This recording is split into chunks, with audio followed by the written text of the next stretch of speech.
Assalamualaikum warahmatullahi wabarakatuh. Salam Rahayu, Rahayu, Rahayu. Jumpa lagi dengan saya di channel New Edi Cellular Tutorial.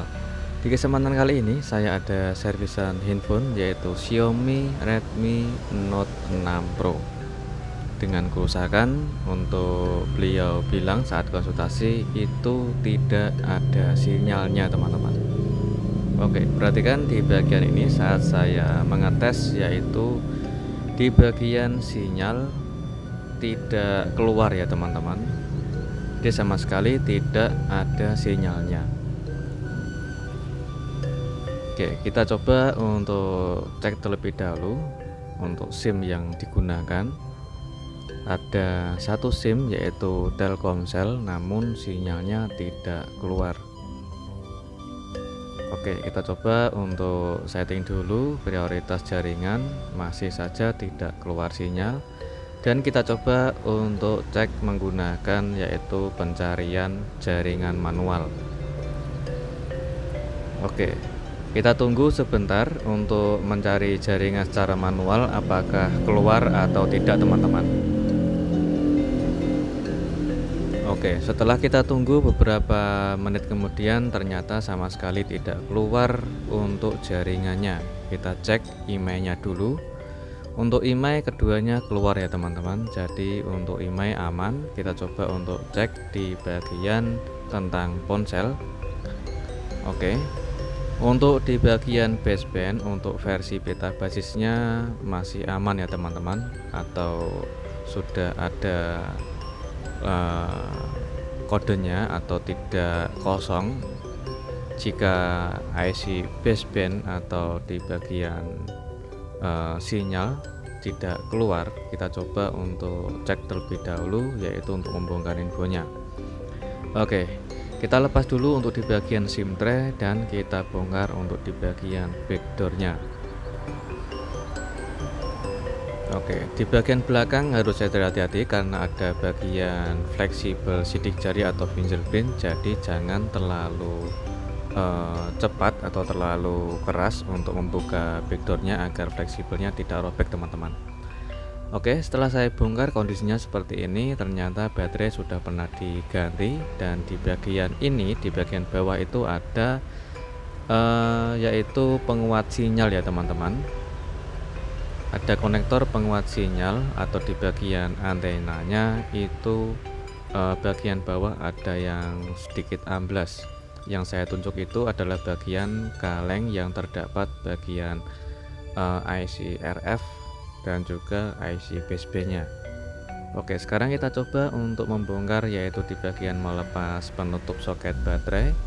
Dan kita coba untuk membongkar di bagian belakang atau bawah ini ada bagian papat charger yang beserta ada bagian yaitu penguat sinyalnya. Di bagian atas kita lepas dan kita angkat untuk di bagian mesinnya, teman-teman. Oke, kita angkat mesinnya dan kita cek dulu di bagian switch kabel antenanya bermasalah atau tidak. Setelah saya cek itu masih aman. Kita di bagian ini kita bongkar atau penutup mesinnya, yaitu bagian area IC RF dan juga IC basebandnya.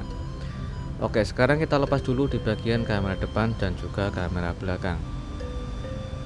Oke, yang saya tunjuk itu adalah bagian letak IC basebandnya ya teman-teman. Oke, langkah ini saya coba untuk memanasi atau kita rehat ataupun kita goyang IC basebandnya. Karena untuk kondisi secara fisik ini kondisinya masih bagus, untuk PCB-nya tidak ada yang melengkung atau bengkok. Jadi kita coba untuk memanasi atau kita rehat ataupun kita goyang IC basebandnya dulu. Oke, untuk panas blowernya saya menggunakan panas di angka 3, teman-teman.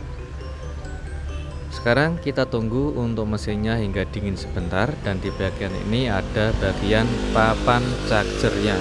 Yang terlihat jelas ada bagian switch antena yang ada bagian yang sedikit amblas atau sedikit ada kerusakan.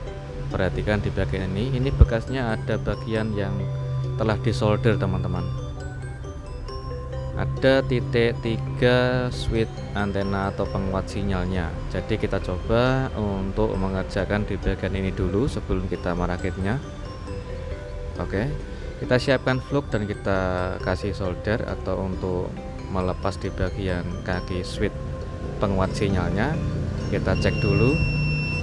Oke, tidak terputus. Sekarang kita coba untuk mengambil mesin bekas yang sudah tidak terpakai atau mesin kanibalan, yaitu untuk mengambil bagian switch kaki antenanya atau bagian switch pada penguat sinyal.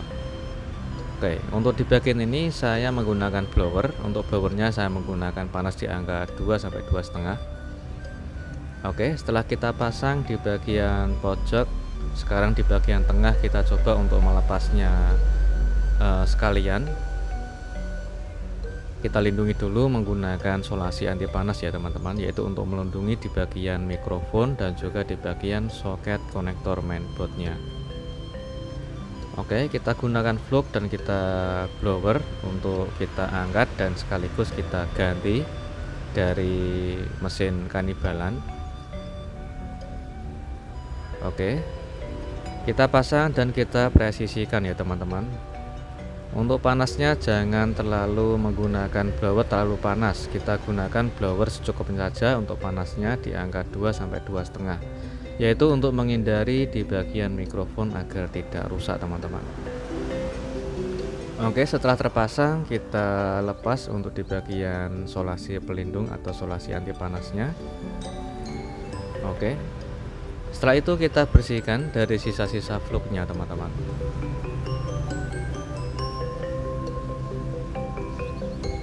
Oke, setelah kita bersihkan dari sisa fluknya, kita keringkan dulu.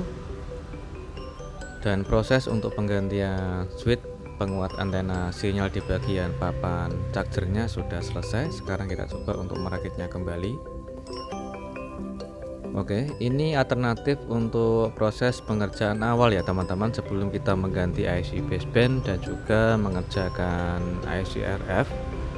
Karena sudah kita tes tadi untuk di bagian IMEI keluar dan versi peta basisnya pun keluar, tidak hilang ya teman-teman. Jadi kita hanya cukup coba untuk merehot atau kita goyang IC basebandnya saja, sekaligus kita perbaiki di bagian switch penguat antena sinyal yang ada di bagian papan chargernya. Oke, langsung saja kita rakit apabila kita sudah yakin. Tapi saran saya sebelum kita rakit, kita tes dulu teman-teman. Ini sengaja saya langsung merakitnya kalau perasaan sudah yakin untuk kondisi infonya sudah bisa normal atau tidak. Oke, langsung saja kita pasang untuk kartu SIM cardnya, dan sengaja saya coba untuk koneksikan menggunakan charger. Oke, untuk persentase baterainya ada di angka 12%. Kita coba untuk menyalakan infonya dulu. Oke, kita tunggu loadingnya sebentar. Setelah sampai menu, apakah sinyalnya keluar atau tidak teman-teman. Oke, perhatikan di bagian sinyal kartu SIM yang saya gunakan. Alhamdulillah sudah keluar 4G plus dengan sinyal yang full ya teman-teman. Sinyalnya full garis dan terdapat notifikasi 4G plus. Jadi kekuatan sinyalnya sangat maksimal. Kita coba untuk mengetes, yaitu memutar salah satu video, yaitu untuk mengetes uji coba kekuatan sinyal menggunakan kuota data. Oke, alhamdulillah untuk pemutaran video di aplikasi YouTube tidak terputus-putus ya teman-teman. Loadingnya sangat cepat sekali dan sangat lancar. Apabila saya percepat, itu loadingnya sangat lancar sekali teman-teman. Oke, kita tes untuk di bagian ini. Kita cek kekuatan sinyalnya full 4G ya teman-teman. Full 4G, tidak naik turun untuk sinyalnya. Kita coba untuk menyalakan yaitu WiFi, dan alhamdulillah WiFi nya terkoneksi dengan WiFi yang saya punya di toko. Kita matikan. Oke, sudah keluar untuk notifikasi yaitu kuota data 4G-nya. Alhamdulillah pengerjaannya sukses tanpa kita mengganti IC baseband. Cukup kita cek secara detail sebelum kita mengganti IC baseband atau mengerjakan IC RF-nya. Alhamdulillah sudah selesai dan sangat normal. Dan kekuatan sinyalnya tidak naik turun teman-teman, sinyalnya stabil dan full 4G. Alhamdulillah pengerjaannya sukses tanpa kita mengganti IC baseband-nya. Semoga untuk tutorial kali ini bermanfaat dan jumpa lagi di tutorial berikutnya. Untuk pengerjaannya sudah sukses dan sinyalnya kembali normal ya teman-teman. Semoga bermanfaat. Assalamualaikum warahmatullahi wabarakatuh. Salam Rahayu, Rahayu, Rahayu.